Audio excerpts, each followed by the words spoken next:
Kur Shpend Ahmeti fitoi postin e kryetarit të Bashkisë së Prishtinës në fund të vitit të kaluar, ishte një befasi për politikën e Kosovës në përgjithësi. Ishte ndoshta hera e parë që qytetarët votonin për personin dhe jo për subjektin politik. Një përfundim i pasqyruar dhe tek fakti që forca e tij politike vetvendosje nuk fitoi terren në përgjithësi në ato zgjedhje. Ka kaluar thuajse gjysmë viti që atëherë dhe ne sot kemi rastin të flasim me zotin Ahmeti këtu në studion e Zërit Amerikës. Mirë se vini. Mirë se u gjej. Fillimisht desha t'ju pyes, ju ndodheni këtu me kreun e vetvendosjes, zotin Albin Kurti, mund na thoni qëllimin e vizitës tuaj? Po, ne ishim këtu edhe para një viti në aspektin që e konsiderojmë Washingtonin si një prej qendrave kryesore të vendimarrjes. Dhe kësaj radhe ishim të ftuar nga një institut këtu që të prezantojmë mbi atë se çfarë është gjendja në Kosovë, si e shohim të ardhmen dhe posaçërisht këto temat aktuale politike dhe po e them gjithmonë e shfrytëzojmë rastin që të kemi mundësi të bisedojmë sepse ka edhe çarqe të cilat janë shumë të rëndësishme për vendimarrjen në Ballkan, por në të njëjtën kohë na jep edhe neve një mundësi që të prezantojmë mendimet tona mbi atë se çka po ndodh në Kosovë, si duhet ta shohim të ardhmen, natyrisht edhe pas këtyre zgjedhjeve lokale që i patëm vitin e kaluar, të cilët edhe ju i thatë që kanë ndodhur ca ndryshime, të cilat reflektohen tani edhe në funksionimin e komunave dhe posaçërisht komunës së Prishtinës, për të treguar se mund të qeveriset edhe ndryshe në shtetin tonë. Po, zgjedhja juaj në postin e kryetarit të Prishtinës solli u pasi edhe si një mënyrë për të shkrirë, si thuash, marrëdhëniet me faktorin diplomatik, sidomos me atë amerikan, veçanërisht me atë amerikan.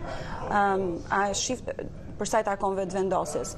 A keni vënë re ndonjë ndryshim ose si e shikoni këtë? Për neve është me rëndësi dhe kemi thënë gjithmonë që faktori ndërkombëtar bisedon me ata të cilët e kanë fuqinë dhe e kanë përkrahjen e qytetarëve. Në këtë rast, domethënë, është e qartë se në Kosovë po ndodh një ndryshim dhe se ky ndryshim duhet të thënë që të përcillet edhe me një qeverisje të mirë, prandaj e shohim, ne nuk kemi pas problem edhe me faktorin ndërkombëtar edhe në të kaluarën, kemi diskutuar, kemi pas qëndrime të cilat jo gjithmonë kanë qenë domethënë të njëjta, por megjithatë ka pas një respekt të dyanshëm, edhe tash domethënë e shohim të njëjtën që ka komunikim, ka diskutim, prap ka disa qëndrime të cilat nuk përputhen, sepse dihet cilat janë qëndrimet e lëvizjes së vendosjes, cilat kanë qenë parimet mbi të cilat është ndërtuar.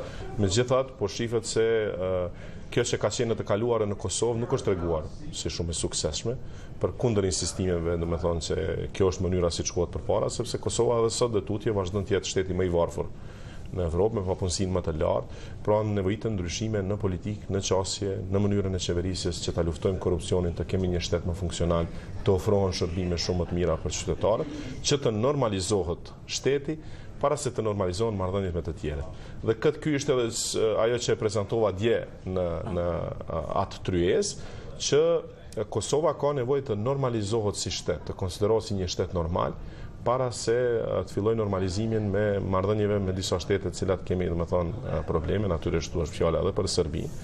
Pra kemi nevojë që me të vërtetë ta përmirësojmë jetën në Kosovë, të kemi shtet, të kemi qeverisje normale, e pastaj normalizimi i marrëdhënieve është pasojë e normalizimit të shtetit. Dhe për këtë e keni fjalën një kur flisnin gjithmonë për qeverisje ndryshe? Po, për herë të parë në Prishtinë kemi vendosur disa standarde që nuk kanë qenë në Kosovë përpara, sa i përket transparencës, sa i përket për shembull mënyrës se si kemi bë punësimin nëpër shkolla, ku për disa vende të punës kemi pas shumë aplikues, por ne kemi bërë në sallën e kuvendit komunal. Ata si kanë marrë pikë më shumë të kemi dhënë në projektor në mënyrë që të ketë transparencë në vendimarrje. Kemi dërguar diku 49 dosje në prokurori për sa i përket urbanizmit. Kemi bërë presion tek prokuroria që të merr masa dhe si pasojë e kësaj tash janë iniciuar hetimet për vepra penale ndaj disa punëtorëve të komunës. Vendimarrjen me buxhet po e bëjmë në mënyrë, domethënë, tepër më transparente se sa që ka qenë të kaluarën. Në përgjithësi, po tregohet se në Ballkan mund të ketë edhe qeverisje ndryshe. Nuk është vetëm imazhi i korrupsionit, i politikës si diçka e keqe, i disa politikanëve për të cilën mbarësia ndërkombëtare mendojnë se është e pashmangshëm që duhet të punohet me ta. Pra, ne kemi fituar zgjedhjet, pothuajse nuk kemi pas atë shumë buxhet, nuk kemi pas atë shumë para, kemi pas vullnetar, kemi pas aktivist. Nuk i kemi bërgjaskujt nga bizneset dhe kjo tash po reflektohet edhe në mënyrën e qeverisjes sepse i kemi duart më të lira që t'i bëjmë ato gjëra të cilat janë në interes të qytetarëve dhe është rasti mirë që në përgjithësi në Kosovë qytetarët shohin se po bëjka me u fitu që politika nuk është e keqe, jo domosdoshmërisht, dhe kjo është e nevojshme tepër shumë për neve, sepse për ndryshe duhet t'ja ulemi politikën vetëm politikanëve që i kemi pas deri tani dhe pastaj pasojat po shihen. Pra mendoj që njerëzit duhet të kyqen sa më shumë në politikë sepse mund të arrihet ajo të cilën domethënë kemi menduar se bëhet është e pamundur shumë gati. Në kuvendin komunal, juve megjithëse jeni kryetari i Prishtinës, nuk e keni shumicën aty. A ka ndikuar kjo në drejtimin e bashkisë? Unë e kam thënë shumë herë dhe njerëzit thonë se është çudi me e konsideru kështu. Ndoshta është më mirë pse nuk e kemi shumicën në kuvendin komunal. Sepse pastaj edhe ne jemi shumë më të kujdesshëm si qeverisje në politikat të cilat i dërgojmë. Nuk e shohim kuvendin komunal vetëm si një maqinë që ngrit dorën sa herë them unë si kryetar, por e shohim si formë debatit. Dhe për çdo çështje që kam ngrit në kuvendin komunal të Prishtinës, mu më është desht që të prezantoj, të debatojmë nga 2-3 orë për çdo çështje, por mendoj se ndihmon demokracinë. Tash, a është më vështirë se sa po ta kishim shumicën? Po, por prapë mendoj se është shumë më e mirë për demokracinë që mos ta kemi shumicën në kuvend.